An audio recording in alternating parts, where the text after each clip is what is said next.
My coworker adopted a kid from Ukraine a few years ago. Now she's going around work, asking us to adopt him and writing about giving him away on Facebook. So, my coworker is kind of a weirdo. I'll call her Mary for the sake of this post. Her and her husband are one of those people that have a ton of adopted kids, 8 so far, and are super religious, to each his own. Mary enjoys telling everyone at work her business, so when she decided to adopt a kid from the Ukraine, everyone heard about it. She went with an older kid because it was easier for her and her husband, she says. This was 2 years ago. Mary has asked me to babysit the boy a couple of times. I'll call him Tony. And it's never been a problem because I like kids. I didn't see any glaring problems despite Mary's constant dramatics about how awful the kid was, and he seemed to like being over. It's just me and my boyfriend here, and our place is small but clean and really well kept. Mary's house is disgusting, for lack of a better word. Mary would harp constantly about how much Tony liked it at our house, but I just chalked it up to the kid having a good time.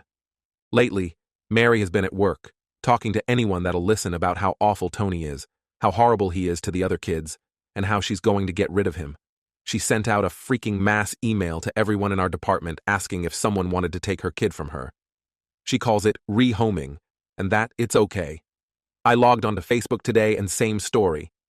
She has pics of Tony posted to her timeline advertising him for readoption and to contact her if interested. I haven't replied to her email yet, and I haven't commented on her post, but I'm this close to ripping into her for what she's doing. She's crossed the line from weird into full-blown psycho. Should I call CPS? I called the police just now, but they sounded completely confused on what to do. They agreed to a welfare check. The post is still up. Is this really legal? I don't know much about adoption, and a quick search for rehoming gets me mostly results about animals. Any advice? Edit. Shit has hit the fan. There's mass insanity right now, but I'll have an update for everyone tonight. Most importantly, the kids are safe. Update. Let me start with saying a huge thank you to everyone in this subreddit that replied to my post.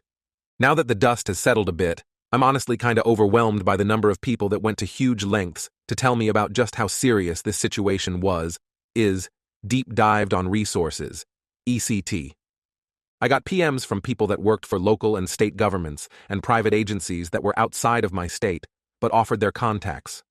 I had people that spoke Russian, Ukrainian offering to help contact the Ukrainian embassy and offered me contact information for embassy departments. People even contacted us offering money for Tony's immediate needs in the event we decided to take him in. I'm sincerely touched by the genuine concern all of you had for Tony and his siblings. I hope one day I can tell Tony that despite everything that's happened, there's people out there like you guys that care about him.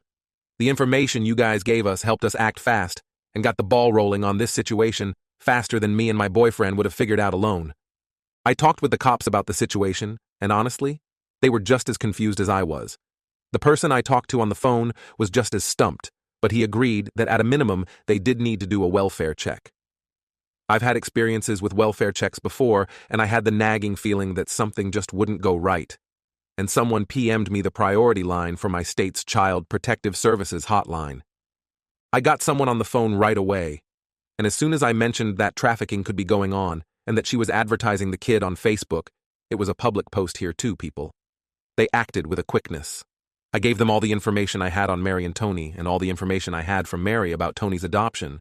The person I spoke to right away said that she suspected that the adoption might not even be legal. I was floored. I emailed all the screenshots I had to the person I spoke with and asked for a follow-up if that was at all possible. I said that myself and my boyfriend were willing to take Tony on a temporary basis if necessary, but the CPS representative said that likely wasn't possible. Then, the waiting game began. Last night was probably the most stressful night I've ever had. Hell, at one point, I was ready to drive out to Mary's house myself, but was stopped by my boyfriend. It was tough. The cops followed up with us at approximately 2 a.m. Note that I haven't heard from CPS. The officer I spoke with was very cautious and limited in what he said, but he told me that CPS arrived at the home shortly after he did. In not so many words, he implied that Mary had been talking to someone about meeting Tony the very next day and that CPS's suspicions were confirmed. Tony's adoption was not legal. Tony was rehomed to Mary and her husband from another state where placement needs to be approved by a judge. He didn't elaborate further, except to say that other issues came to light and all of the children were removed from the home for their own safety by CPS. He didn't say how long they were there, but said it was a long time.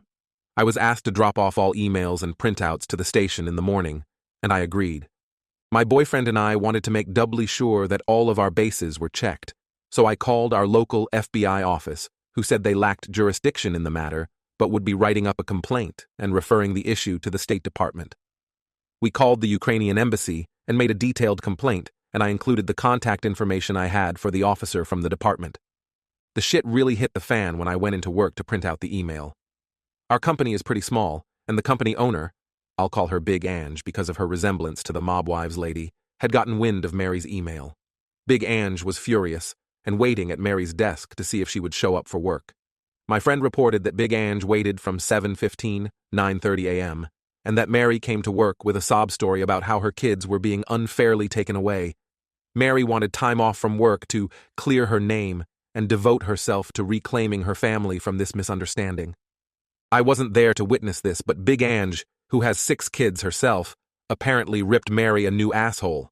Mary has been dismissed, and rumor has it that Big Ange may or may not allow her to claim unemployment. My head is honestly still spinning from everything that has happened. The past 24 hours have been insanity. I'm so grateful that the system worked as quickly as it did. I only hope it works out a long-term solution to this problem and that Mary doesn't get to reclaim her kids. My heart is breaking for Tony and the other kids right now. I don't know what the fuck was happening in Mary's house that made CPS remove them that night, but I'm going to sleep better, knowing that they aren't with psycho-ass Mary and her husband, at least for a while. What the future holds for Tony and the other kids, especially because Tony's adoption was apparently illegal, makes me sick, but I'm going to wish for the best. I need a damn drink. Story 2. My father and stepmother died, leaving me, 19M, and my stepsister, 8F. My stepsister's father, who has previously never cared about her, is getting full custody and has told me he won't allow me to visit. Is there anything I can do? Hi. So my life is falling apart. As the title says, a few weeks ago, my father and my stepmother were killed in a car accident. They have been married for 7 years, and my stepmother had a daughter from a previous marriage who is 8 years old. I love her unconditionally as if she were my own sister, and I would fight tooth and nail to keep her safe. She has no immediate family other than her father in the area, so he is going to receive full custody of her.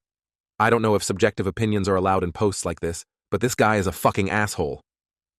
The reason my stepmother left him is because he was abusive, which was never reported to the police, but I know several people who have witnessed it firsthand, so it absolutely 100% happened. And the reason he was abusive was because my stepsister was born and he didn't want a child. As a result, he has never given a shit about her, never asked to see her, and has never wanted anything to do with her until now.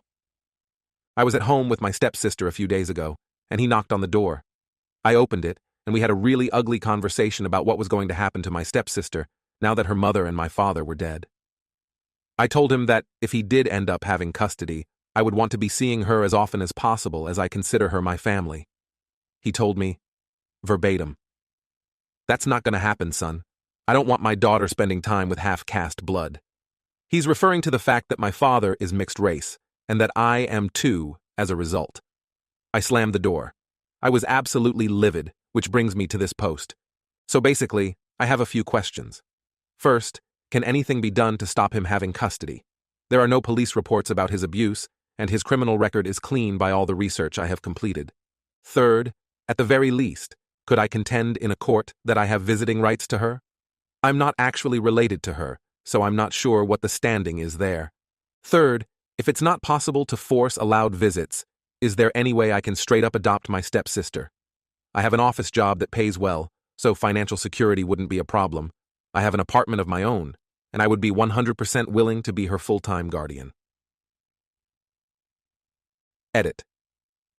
I want to make it absolutely clear that my sister does not want to live with her dad, and she says she wants to live with me. Thank you so much to anyone who responds to this. I'm at my wit's end, and I will do literally anything to keep my stepsister close to me, and I don't care about the cost. Update. So after one of the most stressful months of my life, I can happily tell you all that I got custody of my stepsister. I did as many of you suggested, and got a family lawyer who was one of the most kind and helpful people I've ever met in my life. I told her the circumstances of my stepmom and dad's death through tears and sobbing, and then told me she'd do everything she possibly could to help me. After my stepsister's bio dad was informed that I would be trying to get full custody, he basically folded within hours. The lawyer told me that it wouldn't have mattered anyway, though. She said that, because he hadn't visited her for such an extended period of time, that it was considered abandonment in the eyes of the law, and the likelihood of him specifically getting custody was unlikely because of this. After her bio dad said he didn't want my stepsister, I then spent weeks and weeks filing out the right papers and seeing the right people. I've never signed so many things in my entire life. Because my stepsister had no biological family other than her shithead dad, I was given custody on a silver platter, according to my lawyer. Her bio dad didn't ask for visitation rights, and it appears he didn't even care in the first place. He just wanted my stepsister for no reason other than to further upset me. Yesterday, I signed the last piece of paper that confirmed that I had 100% custody of my stepsister. After I signed, we both cried and cried for hours. We're both working on processing the death of her mom and my dad. As I write this, she's asleep next to me with her head on my shoulder. The past 2 months have hands down been the worst of my entire life. I consider meeting my stepsister the best that's ever happened to me, and adopting her is the single best decision I've ever made. These events have made me realize that family isn't just DNA-based. It's actionable investments in the life of someone you love. Thank you so much for all of the people who helped me in my first thread. I owe all of you for the rest of your lives. Once I turn 21, if any of y'all are in the Aberdeen area, drinks are on me. I hope you all lead wonderful lives. Give your loved ones a big hug for me.